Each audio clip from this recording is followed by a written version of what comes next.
Mau istirahat yuk. Erek man? Stasiun Kota Tasikmalaya.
Mencekam saat jiwa tenggelam. Cerita hidup ini penuh dengan misteri. Hitam menjadi putih, putih menjadi hitam. Saat dimana hati tertutup dengan luka.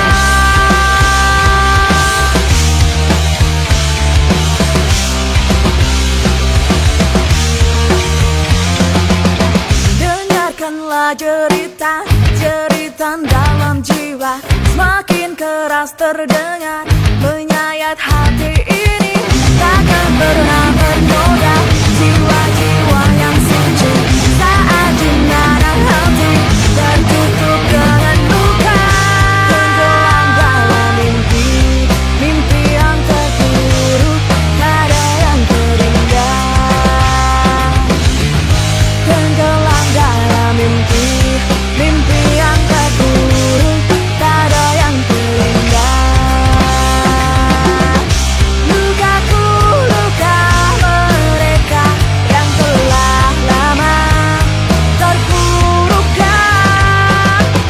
menjadi debu-debu dan tetes air mata bagai hujan.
Pos timbang. Itu seger boh. Aya alatna didinya narel. Jadi pas kali itu langsung seberapa kilo na. Apa mah.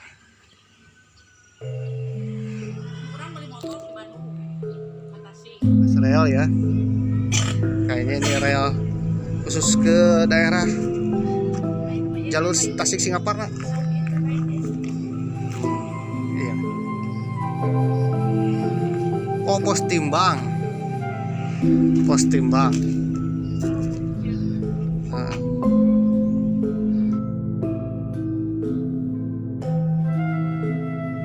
Assalamualaikum warahmatullahi wabarakatuh. Sampurasun, apa kabar dulur-dulur baraya warga negara Indonesia. Tetap tetap semangat di goes-goes akhir pekan. Apalagi akhir pekannya adalah awal bulan Desember dan akhir tahun 2023. Aduh, bentar lagi kita ke tahun 2024. Ya, mudah-mudahan di tahun 2024 nanti kita semua sukses selalu dan Palestina menjadi negara yang merdeka. Memang lihat di berita hari ini ya, pasukan Palestina, pejuang Palestina benar-benar terpupen ya, pejuang sejati untuk mempertahankan kemerdekaan tanah airnya. Mereka berjuang dengan semangat bertempur yang luar biasa ya, sampai-sampai tentara Israel IDF itu ya malah noy kewalahan pemirsa. Aduh ya, rempong cucol.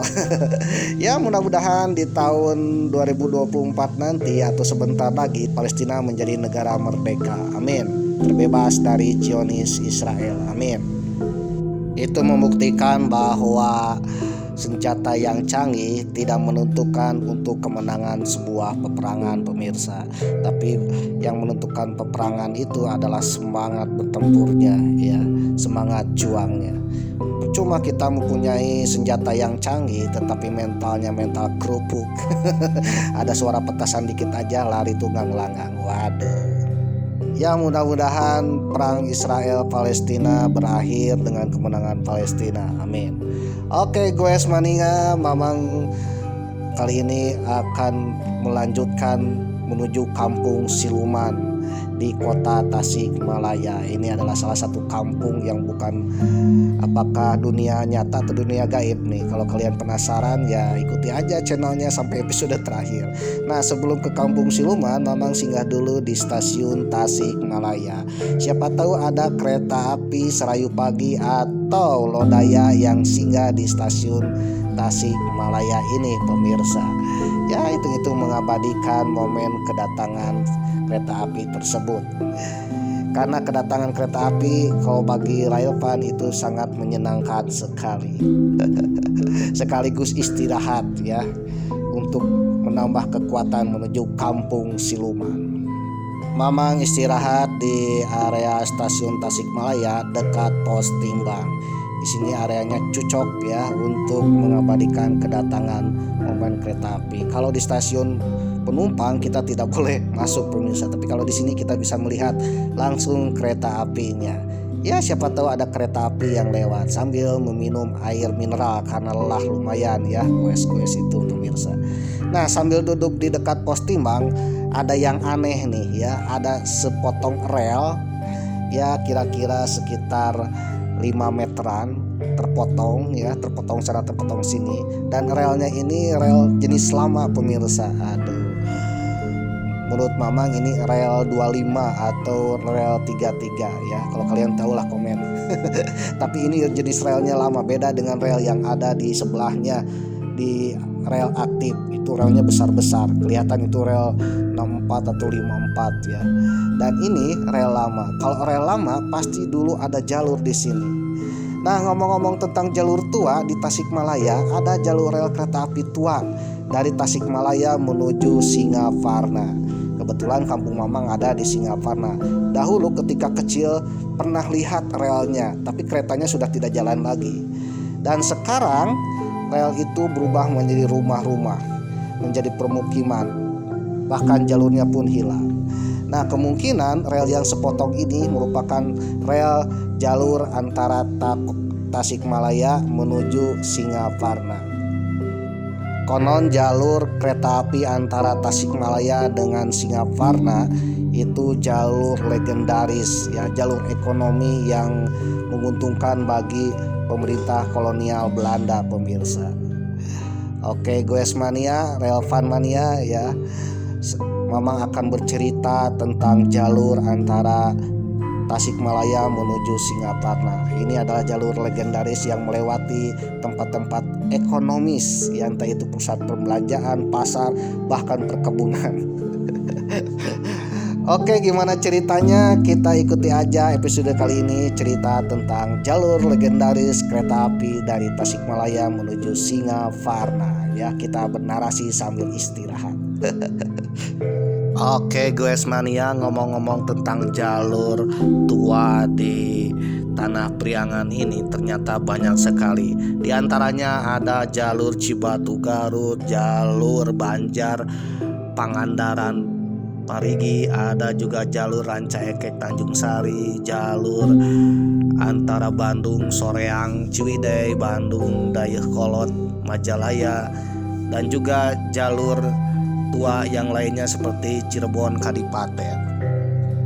Dan ini sebagian sudah direaktivasi lagi. Salah satunya jalur antara Cibatu menuju Garut yang berjarak 19 km. Namun apabila dibangun jalur antara Tasikmalaya menuju Singaparna, itu bernilai ekonomis seperti zaman dahulu karena jalur ini melewati banyak pusat-pusat ekonomi. Selain itu, kalau seandainya dibangun lagi, ini akan menghubungkan antara dua pusat pemerintahan Tasikmalaya, yaitu pemerintahan kota Tasikmalaya dengan pemerintahan Kabupaten Tasikmalaya, di mana Kabupaten Tasikmalaya ini ibu kotanya ada di Singaparna pemirsa. Dan juga kereta api ini ternyata bebas macet. Sekarang jalur antara Tasikmalaya kalau ke Singaparna, kalau di weekday ya itu jalurnya lumayan macet. Ya tidak jauh beda dengan jalur yang ada di kota Bandung pemirsa. Seandainya ini dibangun lagi, ini bernilai ekonomis ya, seandainya. Mudah-mudahan para inohong ya tertarik untuk membangun proyek kereta api legendaris Tasikmalaya Singaparna. Siapa tahu kalau Mamang terpilih jadi bupati atau wali kota atau mungkin gubernur. Mimpi ya, siapa tahu mimpinya jadi ya. Insya Allah Mamang akan berpikir untuk merencanakan pembangunan jalur kereta api cepat dari kota Tasikmalaya menuju Singaparna, dan mungkin akan diteruskan lagi menuju Garut atau daerah-daerah selatan Tasikmalaya. Dikutip dari pernyataan Ignatius Jonan ya, mantan direktur kereta api dahulu dan mantan menteri perhubungan dahulu ya, pernah bilang bahwa kereta api ini salah satu moda massal yang murah dan cepat pemirsa, dan juga membawa kapasitas barang atau penumpang yang banyak. Bayangkan dari satu rangkaian kereta api berangkat saja itu kapasitas BBM-nya sama dengan satu truk trailer ya. Dimana kalau truk trailer hanya membawa beberapa ton saja ya, tidak ada gandengannya. Beda dengan kereta api itu membawa gerbong-gerbong dengan BBM yang sama dengan truk, tapi kapasitas barang yang diangkutnya itu lumayan banyak. Dan juga bebas macet pemirsa, dan juga waktunya tepat. Jadi dengan kecepatan distribusi barang dan mobilitas penumpang atau mobilitas warga ya yang mau bekerja atau beraktivitas, itu bisa meningkatkan pertumbuhan ekonomi. Karena semakin tahun dua wilayah antara Singaparna dan kota Tasikmalaya ini kelak akan menjadi satu kota metropolitan yang sama besarnya dengan kota DKI Jakarta pemirsa. Jadi kalau seandainya dua wilayah ini sudah menjadi metropolitan, tentunya jumlah penduduknya juga banyak pemirsa, dan itu memerlukan akses, fasilitas, mobilisasi, dan distribusi barang yang cepat. Ya, salah satu solusinya adalah jalur kereta api. Ngomong-ngomong tentang jalur kereta api antara Singaparna menuju Tasikmalaya yang dibangun oleh pemerintah kolonial Belanda, ternyata Belanda mempunyai rencana six plan-nya dengan rencana yang matang ya, berdasarkan nilai ekonomis. Dan pembangunan ini dibangun karena dasarnya adalah nilai ekonomis ya. Ternyata setelah dibangun itu menguntungkan sekali bagi pemerintah kolonial Belanda. Meskipun jalurnya antara Tasikmalaya dan Singaparna itu cuma 17,5 km, tapi itu menguntungkan sekali.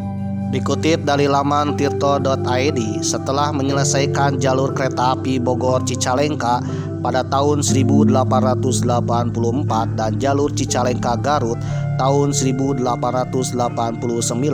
perusahaan kereta api negara SS Staatspoorwegen membangun jalur sepanjang 176 km dari stasiun Warung Banre ke Cilacap tahun 1889 sampai tahun 1893. Jalur antara Bandung dengan Cilacap ini salah satu stasiunnya yang dibangun adalah stasiun Tasikmalaya. Pembangunan stasiun ini tidak lepas dari usaha eksploitasi pemerintahan Hindia Belanda di wilayah Priangan, khususnya Priangan bagian timur dan tenggara. Kedua wilayah ini terkenal subur dan memiliki potensi ekonomi yang besar. Meski demikian, keduanya masih terisolasi dan membutuhkan alat transportasi yang baik. Apalagi pada awal abad ke-20, hasil panen di daerah ini mengalami peningkatan 2 kali lipat dari hasil biasanya. Salah satu produk andalannya adalah kopi, teh, kina, dan sebagainya. Dan juga tambang mangan, tambang sulfur, tambang biji besi, dan sebagainya. Jadi wilayah Priangan Timur dan wilayah Jawa Barat Selatan ini benar-benar wilayah yang sangat kaya dengan sumber daya alam. Apalagi pada tahun 1910 peningkatan di bidang pertanian itu sangat luar biasa. Para petani bisa mengendalikan hama. Ini berdasarkan surat kabar Vrianger Wode tahun 1910 menulis, hama yang sebelumnya sangat merugikan para petani berangsur-angsur dapat dibasmi. Kondisi alam Priangan yang subur membuat beberapa investasi pihak swasta yang mencoba untuk membangun jaringan kereta api simpangan dari stasiun Tasikmalaya menuju daerah selatan Tasikmalaya. Pengajuan izin pembangunan jalur di Tasikmalaya dilakukan sejak tahun 1889 sampai 1904. Salah satu daerah yang menjadi incaran mereka adalah Singaparna dan Mangunreja. Menurut sejarawan Agus Mulyana, sudah ada 7 persil perkebunan milik swasta di daerah Singaparna tahun 1900, yakni perkebunan Wangunarja, Sukajadi 1-5 dan Jayawati. Perkebunan-perkebunan tersebut menghasilkan teh, kopi, dan kina. Sayangnya beberapa izin yang sempat disetujui pemerintah kolonial Belanda gagal diwujudkan oleh pihak swasta, sehingga pembangunan jalur ini akhirnya dibangun oleh SS, perusahaan kereta api milik pemerintah kolonial Belanda. Itu pun atas desakan pihak swasta, pihak pengelola perkebunan pertambangan yang ada di daerah Tasik Selatan. Pembangunan jaringan kereta api ke Singaparna akan membantu proses transportasi hasil perkebunan di kawasan itu menuju pelabuhan seperti Batavia atau Cilacap. Sebelum kereta api memasuki Priangan, hasil alam dari Priangan Timur seperti dari Singaparna, khususnya kopi, teh, dibawa ke pelabuhan Cilacap melalui jalur darat kereta gerobak pedati atau jalur sungai. Fenomena ini ditulis oleh Susanto Johdi dalam buku Cilacap 1830-1942, Bangkit dan Runtuhnya Suatu Pelabuhan di Jawa. Judi menjelaskan kopi dari Priangan Timur dan Cirebon diangkut dari Banjar ke pelabuhan Cilacap melalui Sungai Citanduy. Itu pun kalau Sungai Citanduynya tidak dalam masa kemarau, pemirsa. Kalau masa kemarau banyak perahu yang tidak bisa jalan karena dangkal dan surut. Akhirnya perusahaan kereta api SS Staatspoorwegen mulai membangun jalur sepanjang 17,8 km sekitar bulan Maret 1910 dari kota Tasikmalaya atau stasiun Tasikmalaya menuju Singaparna. Pada 5 km pertama, jalur di dalam kota Tasikmalaya yang melewati bangunan umum dan pasar. Jalur dari stasiun Tasikmalaya yang melewati kota itu jalurnya landai, bahkan datar. Tetapi kalau menjelang memasuki wilayah Singaparna, jalurnya benar-benar menanjak, pemirsa. Dari Tasikmalaya sampai Singaparna, jalur ini melewati 14 titik pemberhentian yang terdiri dari 2 stasiun besar dan 12 halte. 2 stasiun yang dibangun adalah stasiun Cimbanjaran dan Stasiun Singaparna. Stasiun Cibanjaran dilengkapi beberapa jalur yang biasa dipakai ketika kereta api berpapasan. Sementara di Stasiun Singaparna dibangun pompa air untuk memenuhi kebutuhan lokomotif dan pemutar lokomotif. Titik-titik pemberhentian di jalur antara Tasikmalaya Singaparna yaitu meliputi Tasikmalaya Alun-Alun, Masjid Agung, Tasikmalaya Pasar, Cihideng, Padayungan, Cisambong, Mangkubumi, Cibanjaran, Cipari, Cikunir, Barengkok, Cintaraja, Borolong, dan Sukasena. Jika kita bandingkan dengan kondisi kota Tasikmalaya sekarang, jalur ini melewati Jalan Dr. Soekarjo, melewati Masjid Agung ke arah Jalan Yudanegara, memotong Jalan Pasar Wetan ke Jalan Pasar Rel, atau sekarang ada bangunan Mayasari Plaza, lalu masuk ke Jalan Cihideng Balong, lalu berbelok ke Jalan Kiai Haji Zainal Mustofa yang melewati depan Mall Asia Plaza sekarang sampai ke perempatan Padayungan. Di perempatan ini rel berbelok ke arah barat menuju Singaparna dengan menyusuri jalan raya.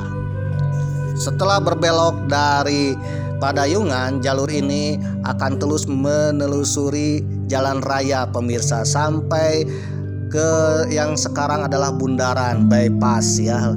Dari Bundaran Bypass ini menuju arah Mangkubumi, melewati depan kolam renang Mangkubumi, melewati perumahan Andalusia ya. Lalu terus sampai ke Cibanjaran. Nah, di Cibanjaran ini ada stasiun Cibanjaran. Konon stasiun ini beralih fungsi sekarang menjadi kantor PDAM. Dari stasiun Cibanjaran ini lalu menanjak ya sampai halte Cipari yang kelak menjadi SD Cipari sekarang pemirsa. Lalu dari SD Cipari lalu bergerak lagi menanjak sampai Jembatan Cikunir, lalu melintasi Sungai Cikunir, lalu melewati jalan raya antara Singaparna Tasik, halte Borolong yang kelak menjadi Sekolah MI Borolong. Lalu bergerak lagi sampai ke Pasar Kudang sekarang. Di situ juga ada halte ya. Dari Pasar Kudang lalu lurus, kemudian berbelok dari arah Cikira, berbelok ke kiri ya, berbelok ke arah yang sekarang menjadi kantor Polsek Singaparna dan juga SMPN 1 Singaparna. Polsek Singaparna dan SMP Singaparna ini dulunya adalah komplek Stasiun Singaparna.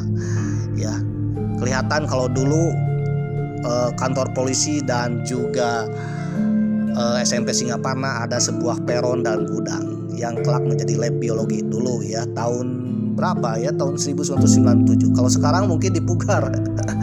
Dan konon katanya setelah SMP ada juga pemutaran lokomotif. Dulu kalau mamang jalan-jalan ke sana ada bekas-bekasnya pemirsa. Tapi sekarang wallahualam bisawab, sudah lama tidak ke sana.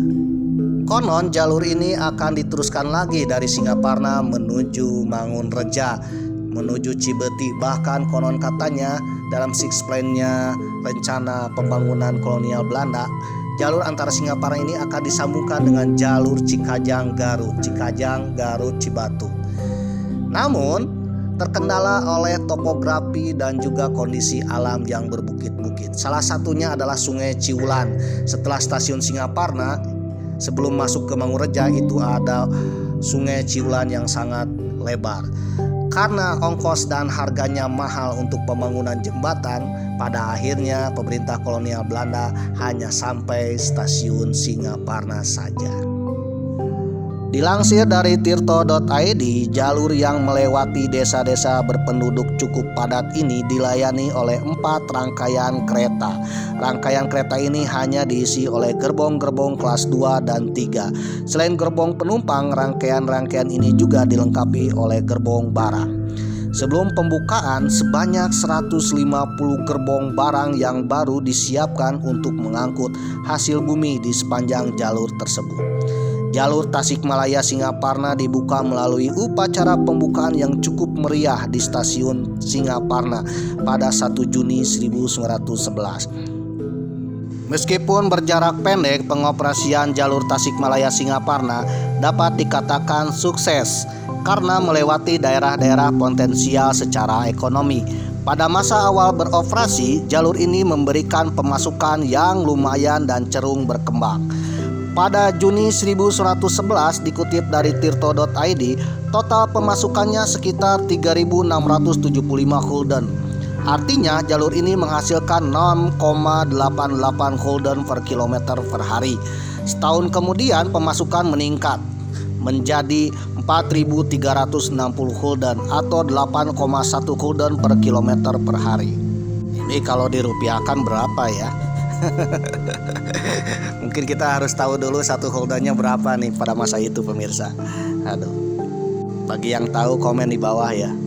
Kejayaan jalur kereta api antara Singaparna dan Tasikmalaya sirna setelah kedatangan tentara Jepang pada tahun 1942.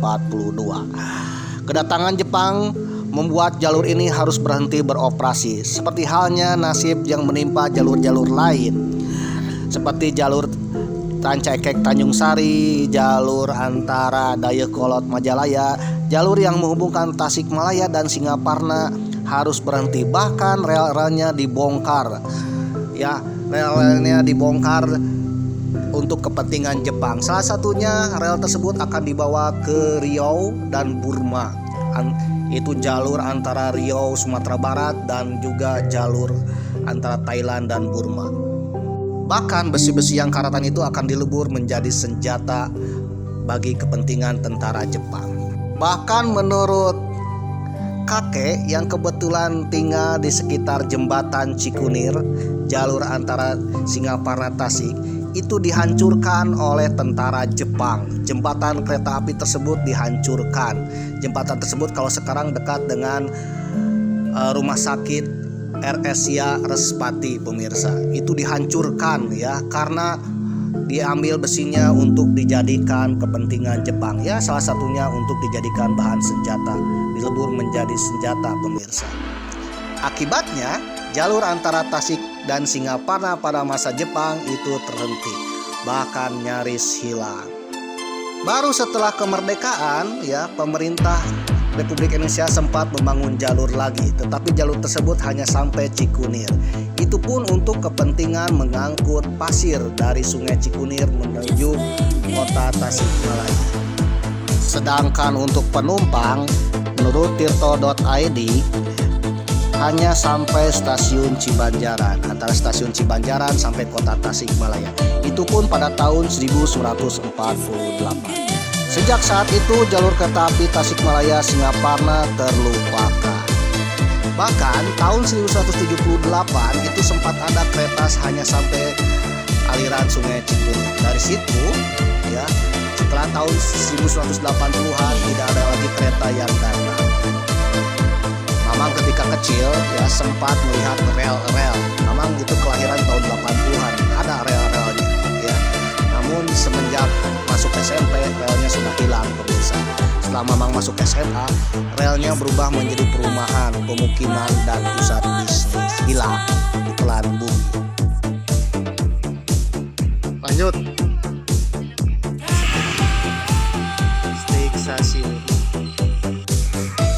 Stasiun Kereta Api Indonesia. Kereta Api Indonesia, Stasiun Tasikmalaya.